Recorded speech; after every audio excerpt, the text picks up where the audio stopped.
The 12 Huntsmen. There was once a king's son who was betrothed to a maiden, and he loved his bride very much. One day, as they were sitting very happily together, there came information that his father lay ill and dying, and wished to see him for the last time before his death.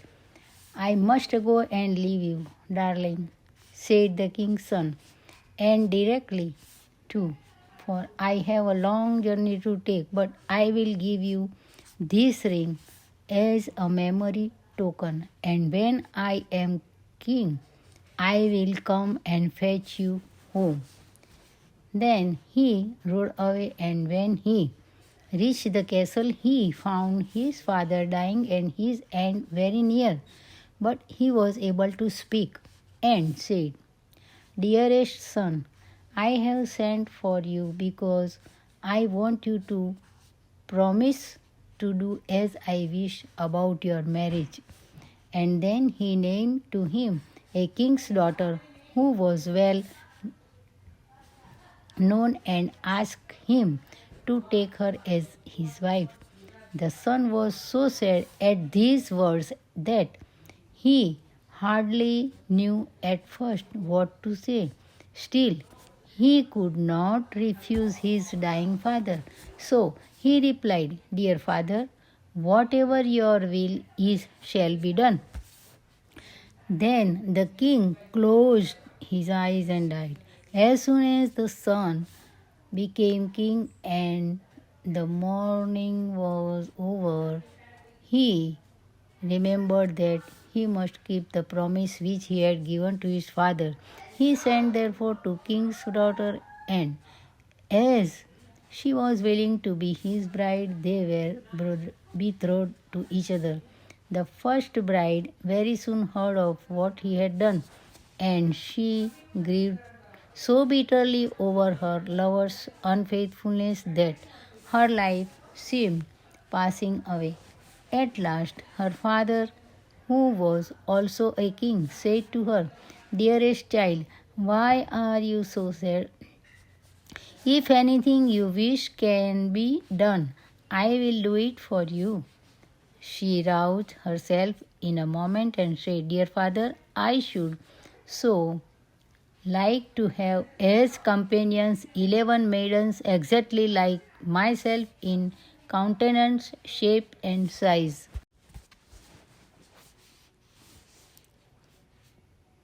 Her father replied, As soon as possible your wish shall be fulfilled.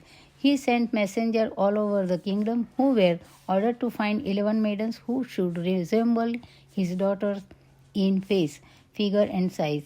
And after a long time they succeeded and brought them to the king's daughter. As soon as they arrived, she ordered 12 hunting dresses to be made exactly alike, and when they were finished, each of the 11 maidens put one on, and she did the same. Then she bade her father farewell and rode away to the castle of her former bridegroom, whom she still loved. On arriving the sign, she sent a message to the king, saying she was the chief of 12 young huntsmen who wished to be taken into king's service. He came out to see them, but in the huntsman dress he did not recognize his former bride. But he was so pleased with their appearance that he said he should like them to serve him very much, and so they all became the king's huntsmen. But the king had a lion who was wonderful animal, for he found out every concealment or secret. So it happened one evening that he said to the king, You think that you have engaged 12 young huntsmen to serve you? Yes, said the king, I have engaged 12 huntsmen. You are mistaken, replied the lion. They are maidens, not huntsmen. Well, said the king, That cannot be true, or if it is, how can you prove it? Oh, easily, said the lion. Strew peas in the antechamber, and you will soon see. A man has a firm step. He will either crush the peas or pass over them without moving them. But maidens will come tripping or shuffling along and set the peas rolling. The king was very much pleased with his advice and ordered the room to be strewn with peas. But one of the king's own servants was kind-hearted, and he overheard the lion's advice. He went at once and told the young huntsman how they were to be put to the proof, and said also, "The lion wants the king to believe that you are the man." The king's daughter thanked him, and when she spoke afterward to the maidens about it, she said, "Remember to step strongly and with a firm foot on the peas." The next morning the king sent for the 12 huntsmen and met them in the antechamber. But as they passed through where the peas lay, they stepped upon them so heavily and had such a firm, strong walk that not a single pea rolled or even moved. After they were gone, the king said to the lion, "You have spoken falsely to me. They walk like a man." "Yes," answered the lion. "They knew that the peas were put there to prove them, so they exerted all their strength. But now give them another trial. Have 12 spinning wheels placed in the end room, and when they see them, they will look quite delighted, whereas no man would notice them." The king was pleased with this advice also and gave orders for 12 spinning wheels to be placed in the end room. The servant, however, who really believed in the truthfulness of the young huntsman, disclosed the plan to them. When they were alone, the king's daughter cautioned them not even to glance at the spinning wheels and to walk firmly. The next morning the king sent for his 12 huntsmen, but as they passed through the end room with a firm step, not one of them took and slightest notice of the spinning wheels. "Wrong again, lion," said the king.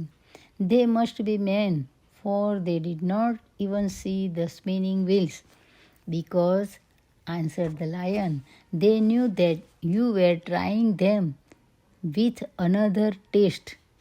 But after this the king would not believe the lion. The 12 huntsmen generally accompanied the king when he went hunting, and the more he knew of them, the more he liked them. It happened one day, while they were out hunting, that information was brought of the approach of the king's bride.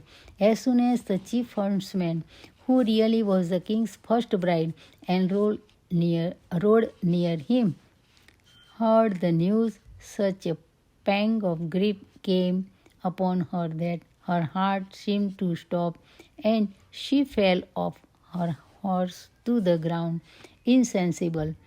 The king, who supposed that his favorite huntsman had met with an accident, ran to help him, and raising him up, his glove fell off. Then the king saw with surprise that he wore on his finger a ring which he had given to his first bride, and looking earnestly in the face, he recognized her. Then was his heart so completely at rest that he kissed her, and as she opened her eyes, he exclaimed, "You are mine and I am yours, and no one in the world shall separate us again." To his other bride he sent a messenger to say that he had a wife already whom he had chosen before he knew her, and that he prayed her to return to her own country. Soon after, the marriage was celebrated and the lion taken into favor, for after all, he had spoken the truth.